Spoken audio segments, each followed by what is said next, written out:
सुप्रभात जैन साहब, सुस्वागतम आपका। बताएं सर, क्या है इरादा? बिल्कुल इरादा नेक है अनिल जी, और बहुत जबरदस्त। और आज ये है कि कल पूरे 3 साल होंगे जैन साहब के जेम्स को, जुलाई की 27 तारीख। पार्टी रखी है कुछ? कल स्पेशल पिक लाऊंगा एकदम बेहतरीन, और कल पूरी एनालिसिस भी लाऊंगा, और 6-7 नहीं, मिनट आपकी अनिल जी स्पेशल पिक से तो चलो ठीक है, वो तो हमेशा स्पेशल होती है, दर्शकों को रोज फायदा। कुणाल जी, राकेश जी, मुझे, दीप जैसे लोगों को क्या फायदा? मतलब 3 साल की है तो कुछ तो पार्टी होनी चाहिए। दीप, नहीं होनी चाहिए? होनी चाहिए, बिल्कुल 100%। आ जाता हूँ अनिल जी। बॉम्बे आऊँ या दिल्ली आऊँ, आप बताइए, या जयपुर बुला लेता हूँ आपको? अच्छा, मतलब देखो, या तो एक में कहा है हमारे सारे एक्सपर्ट को दिखा, देखो 2 तरीके हैं आपके पास, पार्टी नहीं देने के 2 तरीके होते हैं, ठीक है? हाँ, कुणाल जी ध्यान से सुनिएगा, आपके बहुत काम आएगी ये चीज़, जो जैन साहब से हमें सीखनी है। पार्टी नहीं देने के 2 तरीके होते हैं, या तो आप साफ साफ मना कर दें कि नहीं दूंगा, या इतने बड़े लेवल पे बताएं जो आपको पता है कि हो ही नहीं पाएगी, जैसे सिद्धार्थ जी जर्मनी ले जाऊंगा। होना नहीं है। हाँ, मतलब वो लड्डू हाथ में दे के रखा है। जी वागले साहब कुछ कह रहे थे। जी वागले साहब। नहीं, जिस तरह से अनिल जी जैन साहब ने रिएक्ट किया है, उनको ये गलतफहमी शायद हो गई है कि पार्टी आप देने वाले हो, इसके लिए वो दिल्ली आ रहे हो, मैं बॉम्बे आ रहा हूं। ये तो और एक स्टेप आगे है, लेकिन आप बिल्कुल भी दिल छोटा न करें। हमारे जो दिल दुखा, जैन साहब ने बोला मुंबई आऊँ तो आपको ही देनी पड़ेगी, दिल्ली जाऊँ क्या करूँ, तो हमारे जैन साहब कोई बात नहीं, आपका आइडिया कुछ भी रहा, लेकिन हमारी प्रॉब्लम तो सॉल्व हो गई है। क्या? कब से देर से सुमित जी हाथ खड़ा कर रहे हैं कि बर्थडे मेरी है, मैं पार्टी दूंगा। जी सुमित जी। हो गया।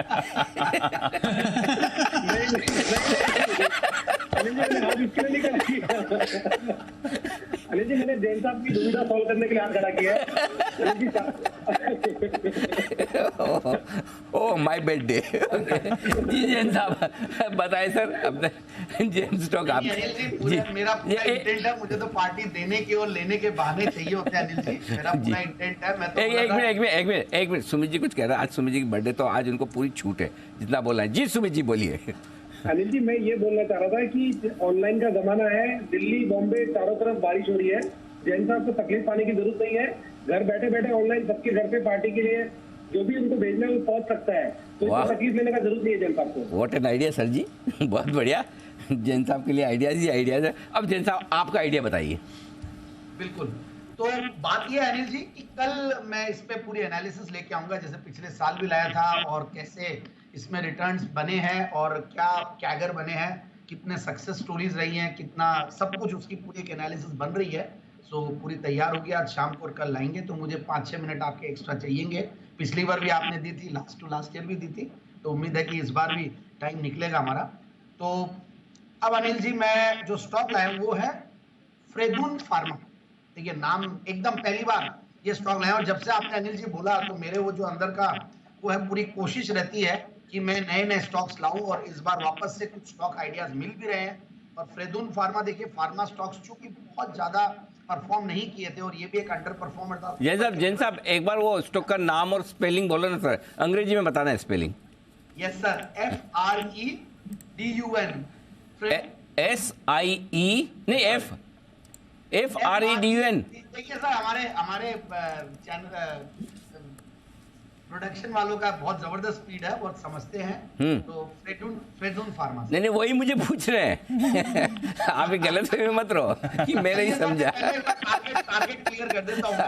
आपको लग रहा है मैं नहीं समझा, प्रोडक्शन वालों ने पीछे से पूछा, अरे सर जैन साहब को स्पेलिंग तो पूछो। तो आप एक नियम बना लो कि जो भी नया स्टॉक पहली बार बोल रहा है उसकी तो स्पेलिंग बोल ही दिया करो। ओके, हाँ, है ना? ये सही आ रहा है, फ्रेदुन फार्मा। हाँ, बाबा ये 100 रुपए ऊपर है ऑलरेडी। देखिए, नया नाम है, तो मेरी एक रिक्वेस्ट है। कई लोग को नया नाम दिखता है और मार्केट्स काफी बुओयंट हो रखे हैं, कूद पड़ते हैं स्टॉक के ऊपर, ऐसा नहीं है। आप लोग वेट कीजिए, नाम को लिखिए। बट यस, टेक्निकली बहुत स्ट्रांग है, फंडामेंटली स्ट्रांग है, क्वार्टरली रिजल्ट्स आ गए हैं, तो वो एक जो हैंग होता है वो खत्म हो गया, और ऊपर के लेवल से करेक्टेड है। 1428 के लेवल से 850-900 के लेवल्स पे स्टॉक मिल रहा है, तो इसलिए शायद रिएक्शन भी ज्यादा फास्ट हुआ है, और कुछ रिनाउंड इन्वेस्टर्स भी इन्वेस्टेड है स्टॉक के अंदर, तो वो भी एक रीजन है। और मैं काफी दिनों से मेरी नजरें बनी हुई थी, और कुछ कारणों से मैं नहीं लाया था, क्योंकि फार्मा स्टॉक्स फ्लेवर में नहीं थे तो थोड़ा सा कम ला रहे थे, बट अब मुझे लगता है कि ये स्टॉक और ये सेक्टर भी पार्टिसिपेट कर ही रहा है, तो ये स्टॉक भी करेगा। तो टारगेट एक बार मैं पूरा क्लियर कर देता हूँ, 1100 रुपए के टारगेट के लिए स्टॉक को लेना चाहिए। अब बैकग्राउंड पे आते हैं, बैकग्राउंड भी जबरदस्त है, एक पुरानी कंपनी है, भले ही नाम नया हो मगर कंपनी पुरानी है और 1987 से कंपनी कार्यरत है, अच्छी खासी पुरानी कंपनी है। और मैं कंपनी का ऑपरेशनल हाइलाइट्स देख रहा था और सारे नोट्स देख रहा था, तो वो भी बहुत बढ़िया लगे। और सबसे बढ़िया बात है, कंपनी के अलग अलग सेक्टर्स में प्रेजेंस है। आप देखिए, जेनरिक्स में तो है ही है, फिर पेट हेल्थ केयर में है कंपनी, सर्जिकल्स में है, आप वहां पे हमने देखा पॉलीमेडिकेयर जैसी कंपनी जहां पे वैल्यूएशंस बहुत जबरदस्त मिलते हैं, न्यूट्रास्यूटिकल्स में है, कॉस्मेस्यूटिकल्स में है, कॉस्मेस्यूटिकल्स, तो इस तरीके की वहां पे करीब 12 प्रोडक्ट्स उन्होंने ऐड किए हैं कॉस्मेस्यूटिकल्स में। न्यूट्रास्यूटिकल्स में अच्छे खासे प्रोडक्ट्स ऐड कर रहे हैं, 9 करीब प्रोडक्ट्स के अंडर डेवलपमेंट है। पेट हेल्थ केयर में पिछले फाइनेंशियल ईयर में करीब 29 वेटनरी प्रोडक्ट्स, तो पेट हेल्थ केयर अगेन उनको भी बहुत वैल्यूएशन मिलती है, हमने देखा हुआ दूसरी कंपनीज। और अच्छा खासा कंपनी का मैं थोड़ा सा इंटरनेशनल प्रेजेंस के बारे में कह दूं, करीब 40 कंट्रीज में कंपनी प्रेजेंट है, मतलब अच्छा खासा इनका एक्सपोर्ट से रेवेन्यूज आता है 30-35% के लगभग, तो ये भी इंपॉर्टेंट है।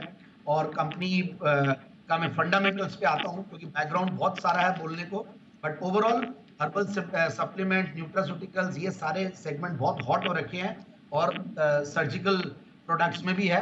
अब 17-18 का रिटर्न ऑन कैपिटल एम्प्लॉयड है, 14% का रिटर्न ऑन इक्विटी है, बट पिछले 3 साल के सेल्स की कैगर 34-35%, 5 साल की भी 35%, प्रॉफिट की कैगर 78%, ऑपरेटिंग प्रॉफिट मार्जिन भी इस बार अच्छे खासे बढ़ के आए क्वार्टरली रिजल्ट्स में। तो आप देखिए 12-13% का, तो 15% लास्ट क्वार्टर में था। हाईएस्ट एवर टीटीएम बेसिस पे प्रॉफिट सर 13 करोड़ का, एंड टीटीएम बेसिस पे हाईएस्ट एवर टर्नओवर भी है, तो दैट इज आल्सो इंपॉर्टेंट। और मैं देख रहा था शेयर होल्डिंग पैटर्न, तो वहां पे भी एफआईआईज डीआईआईज में 1-1.5% की है डीआईआईज में, बट प्रमोटर्स की के अलावा जो पब्लिक शेयर होल्डिंग है उसमें कुछ रिनाउंड नेम्स है। मेरे हिसाब से इस स्टॉक को बिल्कुल लेवल्स पे ना किए 1100।